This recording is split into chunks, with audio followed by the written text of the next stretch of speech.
The poison went into the bulgogi at exactly 9:47 p.m.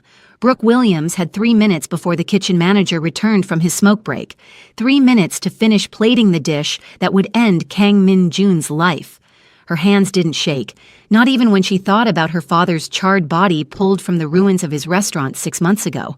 What she didn't know was that Min-jun had been waiting for this moment since the day she'd walked into his kitchen. But we're getting ahead of ourselves.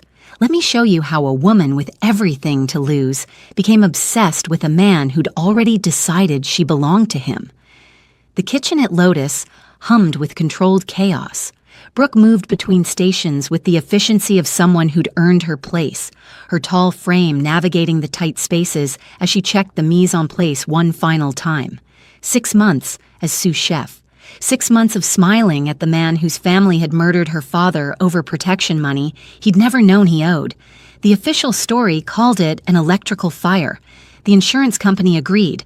But Brooke had found the threatening letters hidden in her father's desk, each one signed with a lotus flower stamp. The calling card of the Kang organization. She'd spent those months learning Min-jun's routines, his favorite dishes, the nights he dined alone in the private room upstairs. Tonight, his security detail waited outside instead of hovering at his shoulder. Tonight, the oleander extract she'd cultivated for weeks would finally have its purpose. Her phone buzzed, a text from her younger sister. Made the dean's list. Dad would have been proud. Brooke's chest tightened. She slipped the phone back into her pocket and reached for the small vial hidden in her knife roll. "Table 7's bulgogi," she called out, her voice steady despite the thunder in her ears. "I'll plate it myself." Across the kitchen, through the small window that looked into the private dining room, she could see him. Min-jun sat alone, scrolling through his phone with the casual elegance of someone who'd never had to look over his shoulder. Dark hair swept back, sharp jawline, the kind of face that belonged in magazines, not at the head of a criminal empire. She hated that she'd noticed. The vial felt cold against her palm as she uncapped it. 1 drop, 2, 3. She mixed it into the sauce with movements that looked natural, professional. No one watching would suspect anything except a chef perfecting her craft. She garnished the plate with practiced precision, microgreens, sesame seeds, a drizzle of gochujang aioli. Perfect, beautiful, deadly. 2 minutes and 40 seconds left. Brooke reached for the service bell, but the kitchen manager's voice cut through the noise before she could ring it. "Williams, VIP just requested you deliver it personally." He didn't look up from his tablet. "Says he wants to compliment the chef." Her blood turned to ice. Min-jun never requested personal. Service. Never broke routine. In 6 months, he'd been as predictable as clockwork. Order, eat, leave. That was the pattern she'd counted on. Now? The word came out sharper than intended. "Yeah, now. What, you got a problem with tips?" The manager was already moving toward the walk-in. 2 minutes, Williams. Don't keep him waiting." Brooke's mind raced as she lifted the plate. This wasn't part of the plan. Face-to-face contact meant exposure, meant risk, meant... She forced herself to breathe. It didn't matter. In 20 minutes, he'd be dead. In 20 minutes, justice would be served. She just had to deliver the plate, accept whatever hollow compliment he offered, and walk away. The private dining room felt smaller than it looked from the kitchen. Min-jun sat with his back to the door, silhouetted against the floor-to-ceiling windows that overlooked the Chicago River. The city lights painted everything in shades of gold and shadow.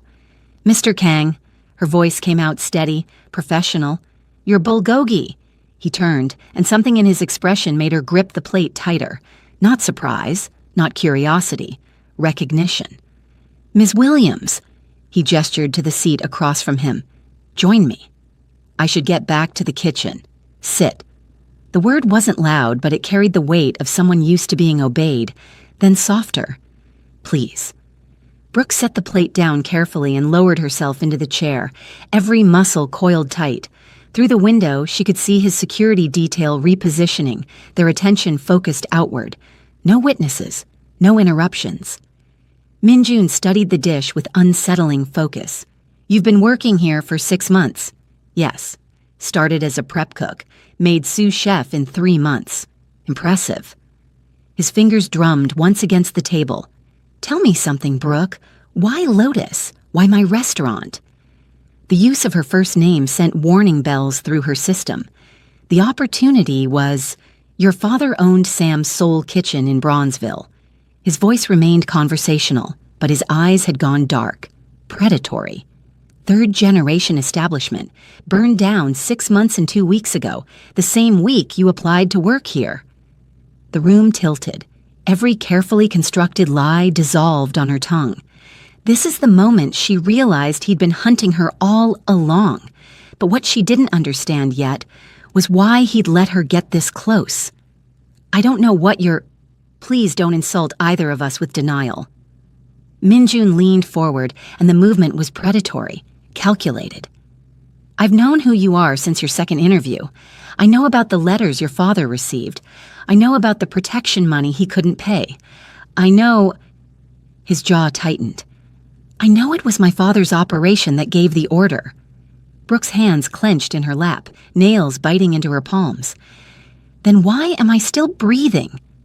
Because you deserved the chance. Something raw flickered across his face. Because what happened to your father was murder, and I've spent 6 months trying to find a way to tell you that I'm sorry won't bring him back, but I'm burning down everything my family built anyway. The words didn't compute. She stared at him, searching for the lie, the manipulation, the trap. You're sorry, she repeated flatly. Your family killed my father over $5,000 he didn't even know he owed, and you're sorry. Yes, go to hell. Minjun picked up his chopsticks. You're going to want to watch this part. He lifted a piece of the poisoned meat to his lips, their eyes locked. Brooke's heart hammered against her ribs as he took the bite, chewed slowly, swallowed. No convulsions, no gasping, no death. He took another bite, and another. His expression never changed.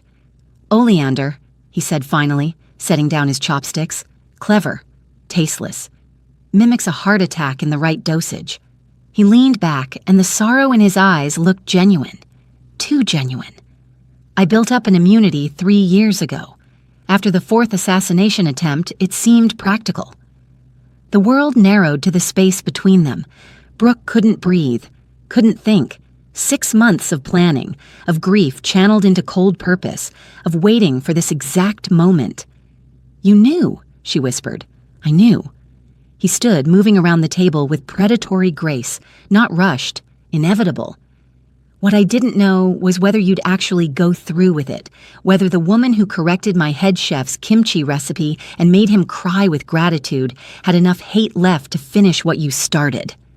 Brooke shot to her feet, chair scraping against marble. Her vision tunneled. The exit was 12 feet away. His security was outside. If she ran...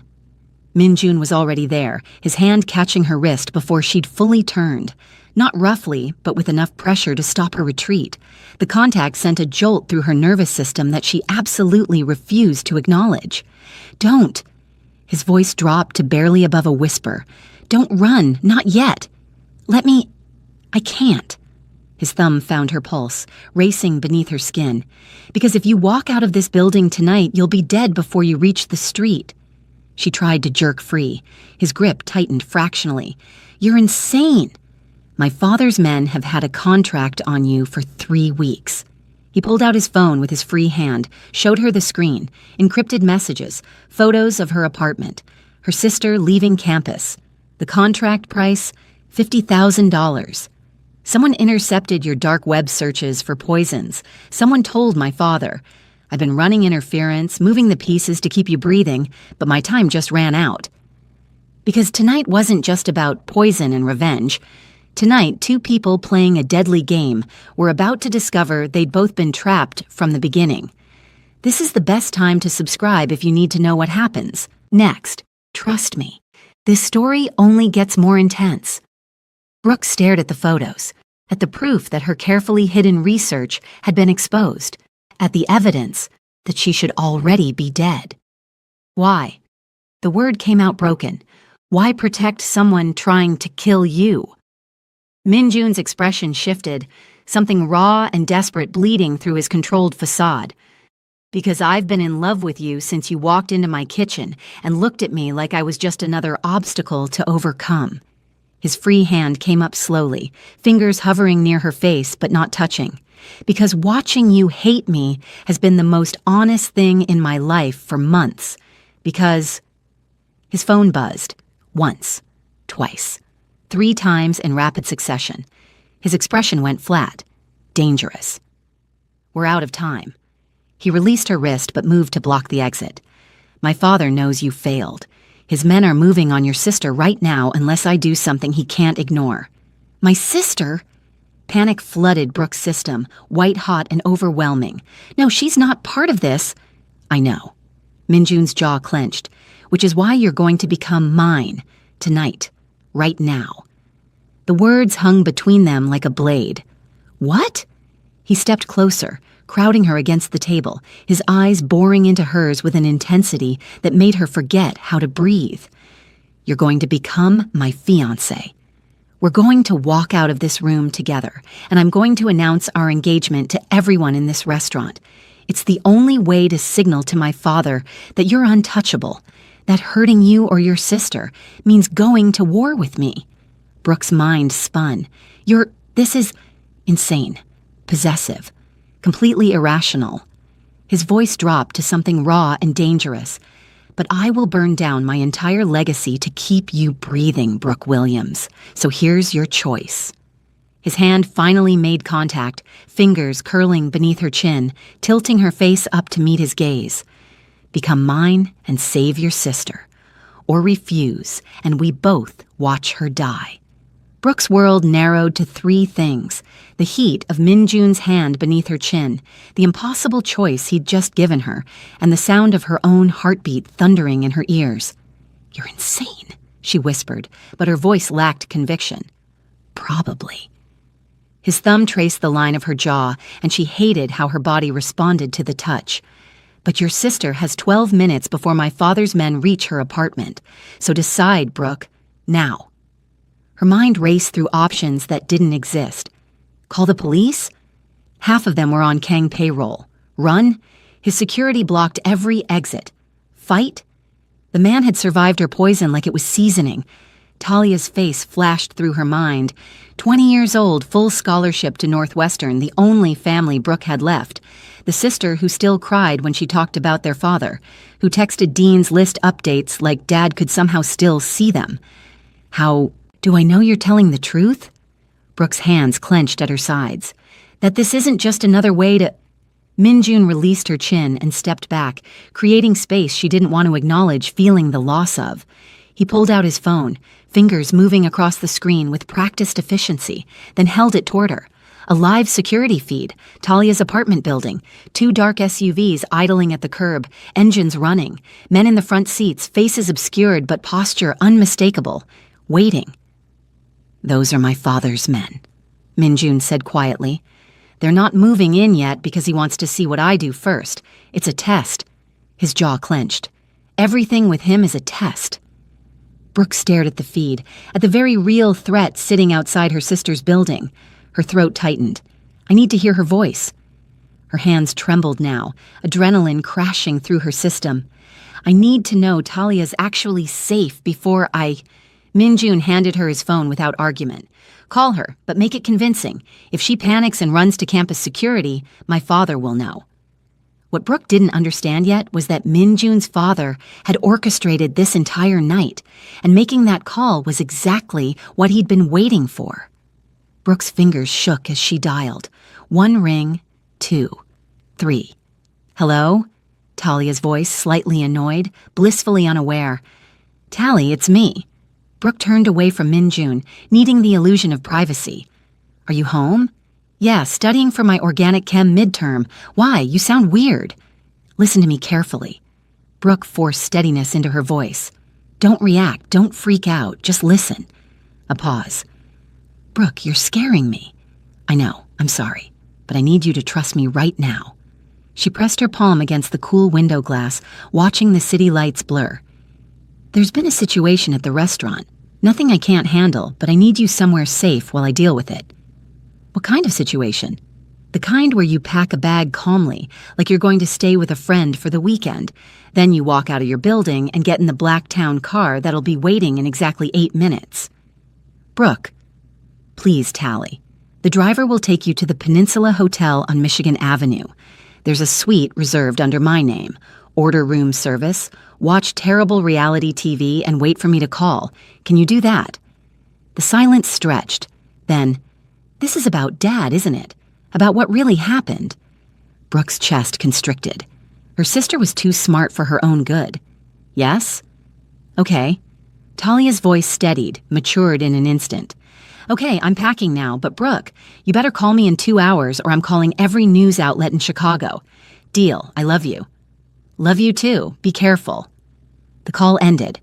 Brooke handed the phone back to Min-jun, her hand still shaking. She's smart. She knows something's wrong. Good.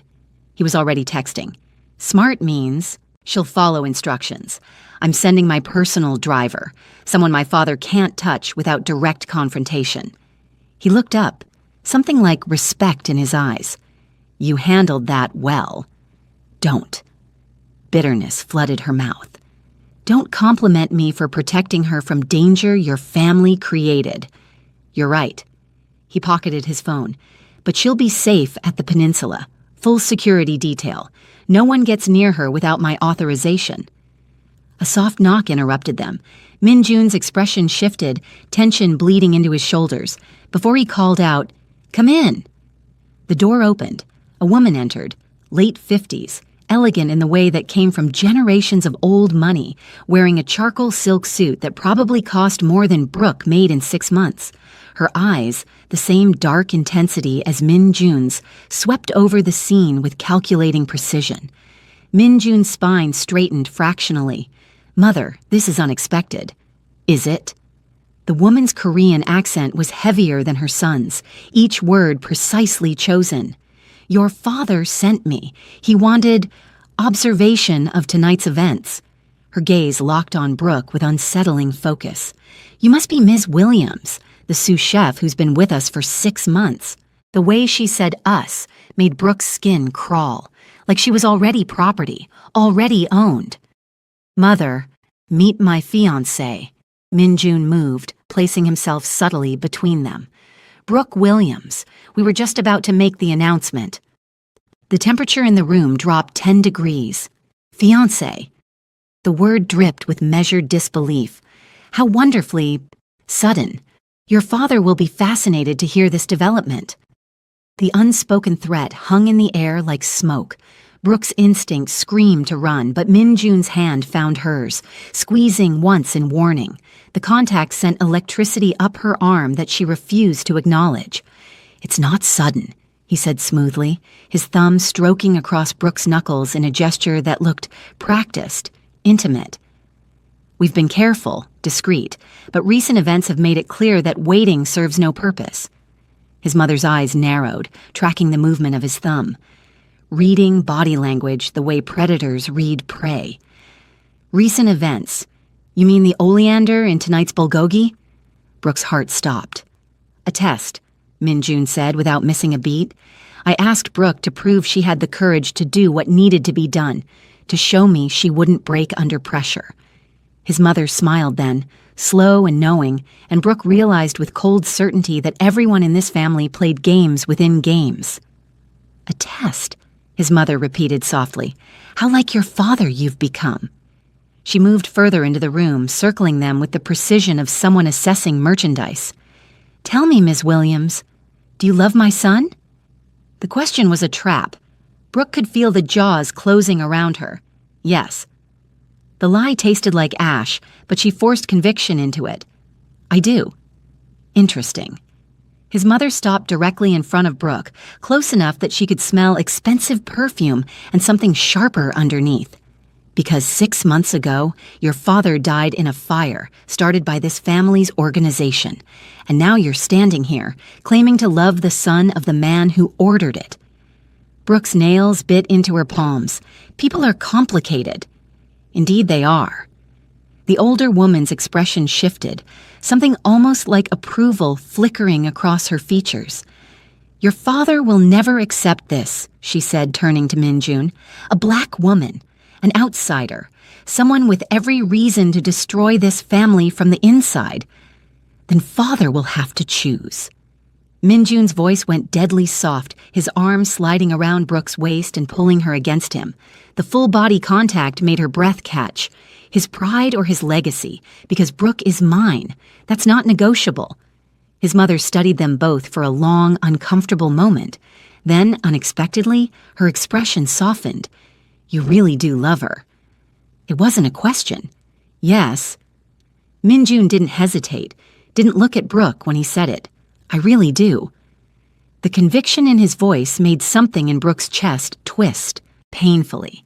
This was an act, a performance to save her life and her sister's. It had to be.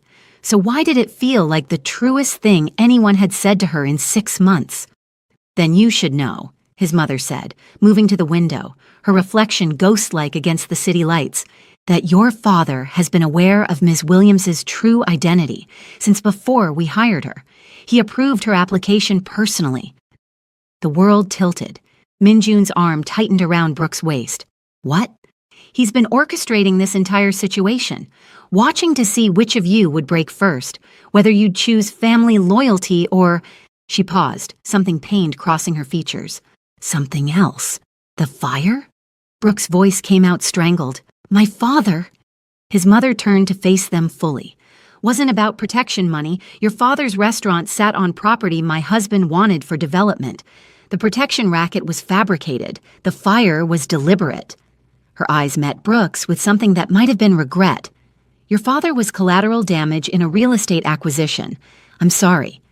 And that's when they realized the entire game had been rigged from the start. But the worst revelation was still coming. Minjun's phone buzzed. Once, twice, 3 times in rapid succession. He pulled it out, and every drop of color drained from his face.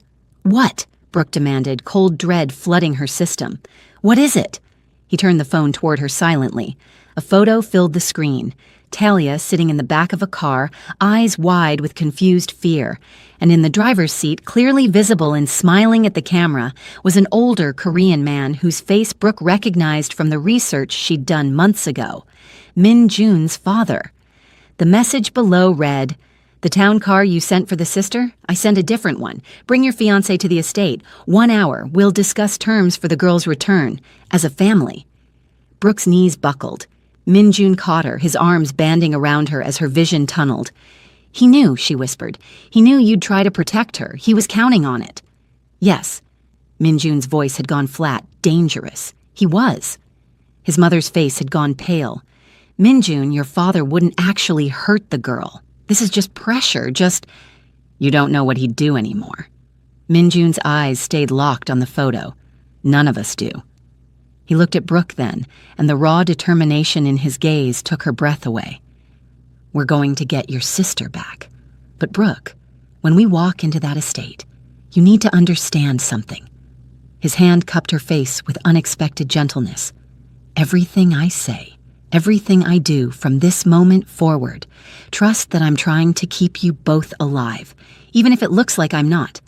What are you going to do? His expression hardened into something terrifying and beautiful at once. Whatever it takes. The drive to the Kang estate took 37 minutes. Brooke counted every second, her hand locked in Minjun's grip so tight her fingers had gone numb. She didn't let go, neither did he. His mother sat across from them in the back of the armored SUV, her expression unreadable in the passing streetlights. The silence was suffocating. When we arrive, Minjun said quietly, his thumb tracing circles on Brooke's palm, you don't speak unless he asks you a direct question. You don't react to anything he says. You stay next to me at all times. He has my sister. I know. His jaw clenched. But if you give him the reaction he wants, he'll use it. My father weaponizes emotion. It's how he's controlled this family for 40 years. Brooke forced herself to breathe, to think past the terror clawing at her throat. What does he want? To see if I'll choose you over him. Minjun's eyes met hers, dark and intense. To prove that loving someone outside the family makes me weak, disloyal. And if you choose me, then he'll make us both pay for it. His hand tightened on hers. But I've been preparing for this conversation longer than you know. What neither of them knew was that Minjun's father had spent 3 years laying a trap, and tonight, all the pieces were finally in position. The Kang estate sprawled across 5 acres in Lake Forest, hidden behind iron gates and manicured hedges that screamed old money and older secrets. Security lights flooded the circular driveway as they pulled up to the main house, a sprawling modern structure of glass and stone that looked more like a fortress than a home. Men in dark suits lined the entrance, too many of them, all armed. Minjun's mother exited first, her heels clicking against marble with practiced precision. Minjun followed, pulling Brooke with him, his body positioned slightly in front of hers, protective, possessive. The front door opened before they reached it. Minjun's father stood in the entrance, 60-something, silver-haired, wearing a tailored suit despite the late hour. His face could have been carved from stone, cold, calculating.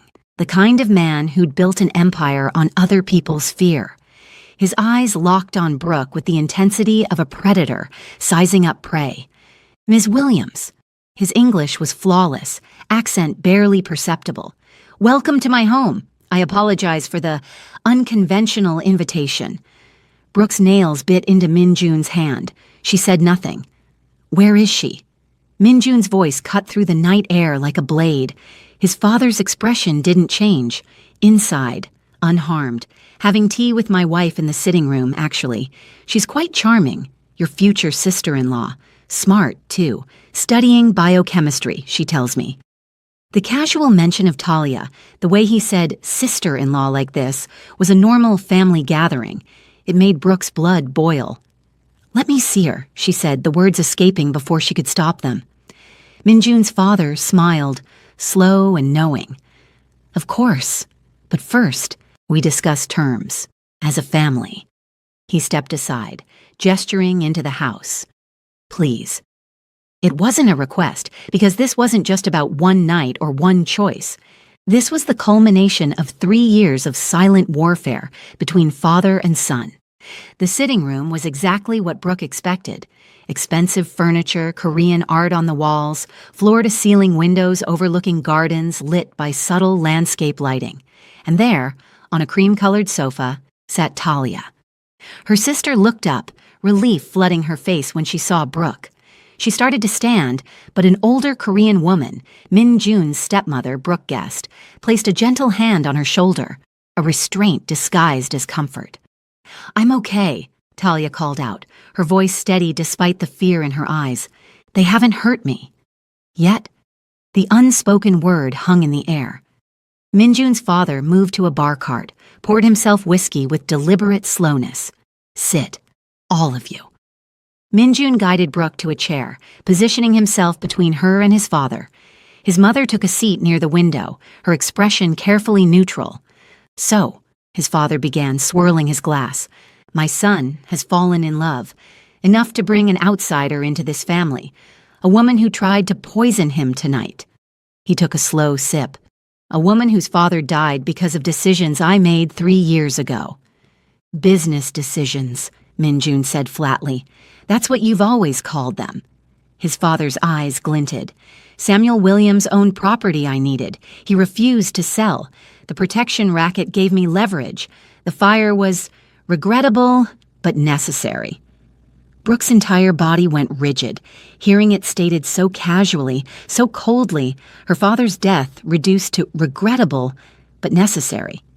"You murdered him for real estate," she whispered. "I removed an obstacle." His father's gaze never wavered. "Just as I've removed hundreds of obstacles over 40 years, that's what building an empire requires, Ms. Williams, the willingness to do what others won't. And I'm done being part of it." Minjun's voice cut through the tension. "I want out, my portion of the legitimate businesses, the hotels, the restaurants, everything that's clean. I'll sign over my stake in everything else." His father set down his glass with controlled precision. "In exchange for what?"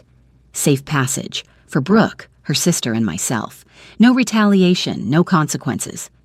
Minjun leaned forward. "I walk away clean, and you never hear from me again. And if I refuse?" Minjun pulled a thick envelope from his jacket, placed it on the table between them. Then you deal with the contents of that. Financial records, witness statements, evidence of every illegal operation you've run for the last decade. Copies are already with my attorney, with instructions to deliver them to the FBI if anything happens to any of us. His father stared at the envelope for a long moment. Then he laughed, a sound without humor. You think you're the first son to threaten me with exposure? He stood, moving to the window. You think I haven't planned for betrayal?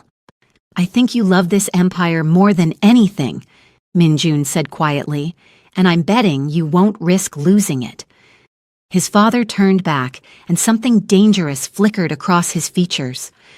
You're wrong about what I love most. He gestured to one of his men. Bring it. The man disappeared, returned 30 seconds later carrying a laptop. He set it on the table, opened it to show a video feed. Brooke's blood turned to ice. The screen showed a basement room, gray concrete walls, a single chair in the center, and tied to that chair, bloodied but conscious, was a man Brooke recognized from Min-jun's security detail, the driver who was supposed to take Talia to the peninsula. This is when they realized Min-jun's father had been 3 steps ahead all night, and the real price for freedom was about to be named. Jung-ho has worked for me for 12 years, Min-jun's father said conversationally, loyal, competent, trustworthy, until tonight when he agreed to help my son betray me. He closed the laptop. I had him picked up 20 minutes ago. He's currently in a warehouse in Gary, Indiana, very isolated, very soundproof. Min-jun's face had gone white. Father. Here are my terms. His father's voice went cold. You can have your freedom. You can take Miss Williams and her sister. You can walk away with your hotels and your restaurants and your clean conscience. He paused. But Jung-ho pays the price for helping you. 1 bullet, tonight. And you're the one who pulls the trigger. The room went silent. Brooke felt the world tilt beneath her. This wasn't about evidence or money or empire. This was about breaking Min-jun, about proving that choosing love over family came with a cost measured in blood. You're insane, she breathed. I'm practical. His father's eyes never left Min-jun's face. This is what leadership requires, son. The willingness to sacrifice the few for the many. You want your freedom. Prove you understand what it costs. Min-jun stood slowly, his entire body vibrating with tension. And if I refuse, then Jung-ho dies anyway, as does his family, wife, 2 daughters. His father picked up his whiskey. But you'll have kept your hands clean. You can tell yourself you're better than me while other people pay for your choices. Brooke watched Min-jun's face, saw the anguish, the calculation, the desperate search for a third option that didn't exist. There's another way. Min-jun said finally, his voice hollow. You let Jung-ho go. Let all of us go. And I give you something worth more than revenge. Nothing is worth more than loyalty. What about 5 of your competitors? Min-jun pulled out his phone, showed his father the screen. I've spent 3 years building relationships with your rivals. The Park Syndicate, the Choi family operations, Zhang's trafficking networks out of Chinatown, the Petrov brothers' gambling operations. I have evidence on all of them. Enough to eliminate your competition for the next decade. His father's expression shifted, interest cutting through the cold calculation. I give you everything, Min-jun continued, his voice gaining strength. Every piece of leverage I've collected, every weakness I've found. You become the most powerful organization in the Midwest. No competition, no threats. He stepped closer. But only if we all walk away, tonight, alive. The silence stretched for 10 heartbeats, 20. His father's eyes narrowed, weighing the offer, calculating profit against pride.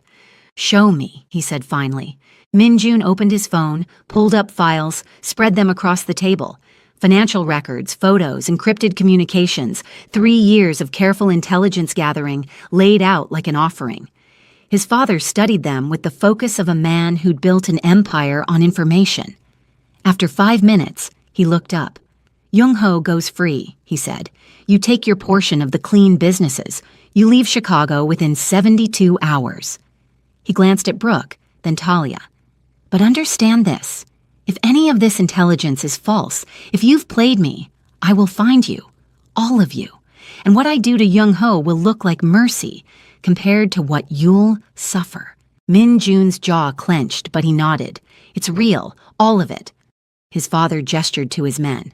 Release Jung-ho. Transfer the hotel and restaurant deeds to Min-jun's name. He picked up the envelope Min-jun had brought, tossed it into the fireplace. Flames consumed the evidence within seconds. You're no longer my son, no longer a Kang. If we meet again, it will be as strangers. I understand. Min-jun turned to Brooke and Talia. We're leaving, now. They made it 3 steps before his father spoke again. Min-jun. He stopped but didn't turn around. She better be worth it. Min-jun looked back at his father, the man who'd raised him, brutalized him, taught him that love was weakness and loyalty was currency. Then he looked at Brooke, at the woman who'd tried to poison him and somehow became the only real thing in his life. She is, he said simply. They made it to the car, to the end of the driveway, past the gates. Brooke sat between Min-jun and Talia in the back seat, her mind spinning. They were free, alive, safe. But as the estate disappeared behind them, she couldn't stop thinking about what Min-jun had just done. He'd sacrificed 3 years of work, his family, his entire identity, for her, for a woman who'd spent 6 months planning his murder. The weight of that hit her like a physical blow. Pull over, she said suddenly. The driver glanced at Min-jun, who nodded. The car stopped on a dark stretch of road. Brooke turned to face him, her hands shaking. Why? The word came out broken. Why would you give up everything for someone who tried to kill you? Min-jun's hand came up, cupping her face with unexpected gentleness. Because the moment you walked into my kitchen, I saw someone who understood that justice matters more than survival. Someone who'd risk everything for family. His thumb brushed away a tear she hadn't realized had fallen. Because I've spent my whole life being my father's son, and I'd rather die being yours. The confession hung in the air between them, raw and honest and terrifying. Brooke's chest constricted. She should pull away, should remember that this man's family murdered her father, should feel anything except this overwhelming, complicated want. Instead, she leaned forward and pressed her forehead to his. I don't know what this is, she whispered. I don't know if I can forgive what your family did. I don't know if what I'm feeling is real or just trauma, he finished quietly. Stockholm Syndrome, adrenaline. Yeah, then figure it out. His voice cracked slightly. Take all the time you need, but do it somewhere safe, somewhere far from Chicago and my father's reach. And you? I'll be wherever you are. His lips brushed her temple. Even if it's from a distance, even if you decide you can't stand the sight of me, I'll make sure you and Talia stay safe. Talia, who'd been silent throughout, finally spoke. For what it's worth. Her voice was shaky but firm. I think you should give him a chance, Brooke. Anyone who'd burned down their entire world for you. She paused. That's not nothing. Brooke pulled back enough to meet Min-jun's eyes. In them, she saw exhaustion, fear, and something that looked dangerously like love. 72 hours, she said finally. We have 72 hours before we leave Chicago, so let's start there. 3 days to figure out if this is real or if we're both just broken people making terrible decisions. A ghost of a smile crossed his face. 3 days. And Min-jun? She threaded her fingers through his. Thank you. For my sister. For everything. His kiss was soft this time, questioning rather than claiming. And when she kissed him back, it felt less like passion and more like a promise. Neither of them was ready to make but couldn't quite resist. When they broke apart, he rested his forehead against hers. 3 days, he repeated, and then we run, together. Brooke nodded, even though she wasn't sure if she was running towards something or away from everything she'd lost. But for the first time in 6 months, she wasn't running alone. And that's where we leave Brooke and Min-jun, with 3 days to decide if love born from poison and betrayal can survive in the light. H.I. Chinggis, If you love this story, subscribe to Afro-Korean romance stories for more dark mafia romances, forbidden love, and dangerous chemistry between unlikely lovers. We post new stories every week, each one more intense than the last. Drop a comment and tell me, should Brooke trust Min Jun, or is she making the biggest mistake of her life? I read every single one. And if you want to see a sequel to this story, what happens after those 72 hours, let me know below. Your girl might just have to write part 2. Until next time, keep falling for the wrong ones. Saranghia.